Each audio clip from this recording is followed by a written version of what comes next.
तो hello friends, आज हम करने वाले हैं फोटोसिंथेसिस। फोटोसिंथेसिस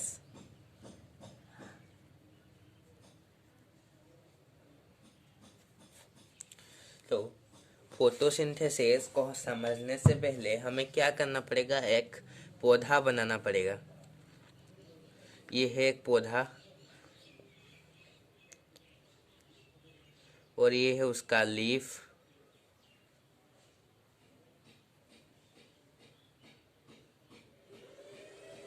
ओके, ये मैंने सिंपली ले लिया है। उसके बाद यहाँ पर उसका रूट है। ये है उसका रूट। Okay, root. और ये है सूट यानी कांड, और ये है उसका लीफ।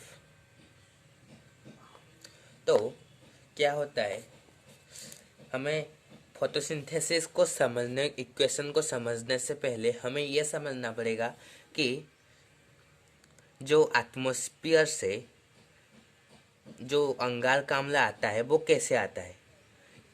हमें पता है कि पत्ते के अंदर एक स्टोमाटा होता है, स्टोमाटा। ओके, स्टोमाटा जो होता है वो क्या करता है, CO2 को अंदर लाता है। कहाँ से? एटमॉस्फेयर से अंदर लाता है CO2। और किसको छोड़ता है? ऑक्सीजन को। कहाँ पर छोड़ता है? वही एटमॉस्फेयर से, एटमॉस्फेयर को।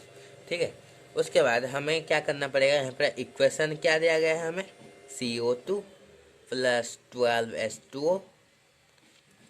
और ये इक्वेशन क्या हो गया, ग्लूकोज, वो तोड़ के ग्लूकोज बन गया।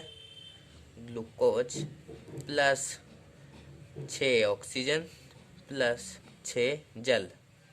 ओके, तो हमें हमने यहाँ पर क्या समझा था कि एटमॉस्फेयर से स्टोमाटा के मदद से ऑक्सीजन और क्लोरोफिल पत्ते में आते हैं और निकल जाता है। ओके, तो वो CO2 जो होता है अंगारकाम्ल, वो कहाँ से आता है? एटमॉस्फेयर से। यहाँ पर लिख लेते हैं हम एटमॉस्फेयर। एटमॉस्फेयर किसके मदद से आता है? स्टोमाटा की मदद से।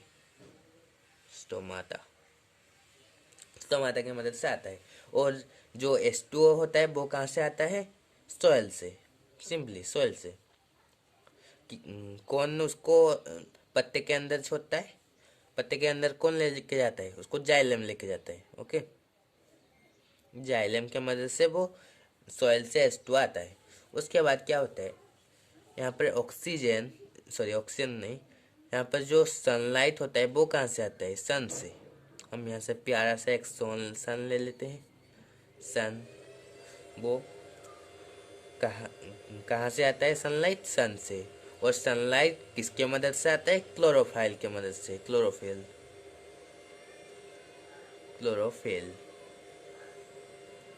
क्लोरोफिल के मदद से सनलाइट आता है पौधे के अंदर या पत्ते के अंदर।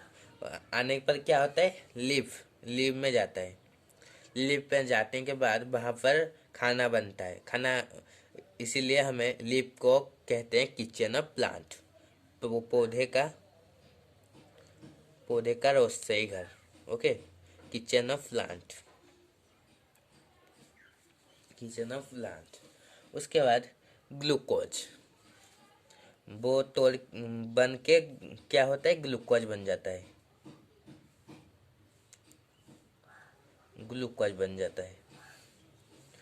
तो ग्लूकोज जो होता है वो कहाँ जाता है बनने के बाद? वो फ्रूट के अंदर जाता है। रूट के अंदर जाता है। उसके बाद स्टेम के अंदर जाता है। किसके मदद से आता है? फाइलम के मदद से। फाइलम के मदद से फ्रूट, रूट और स्टीम के अंदर जाता है। उसके बाद जो ऑक्सीजन होता है वो कहाँ से आता है?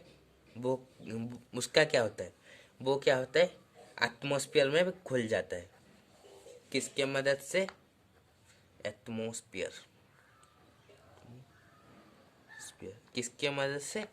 स्टोमाटा की मदद से। स्टोमाटा की मदद से अंगार का अम्ल आता है और ऑक्सीजन चला जाता है। Okay, stomata. उसके बाद बचता है क्या? जल। और जल का क्या होता है? जल फिर से मिट्टी के अंदर चला जाता है। तो आप ये समझ सकते हैं कि ऐसे कैसे बना गया है। तो आपको ये अच्छा लगा हो तो लाइक शेयर एंड सब्सक्राइब करना मत भूलिएगा। थैंक यू, धन्यवाद।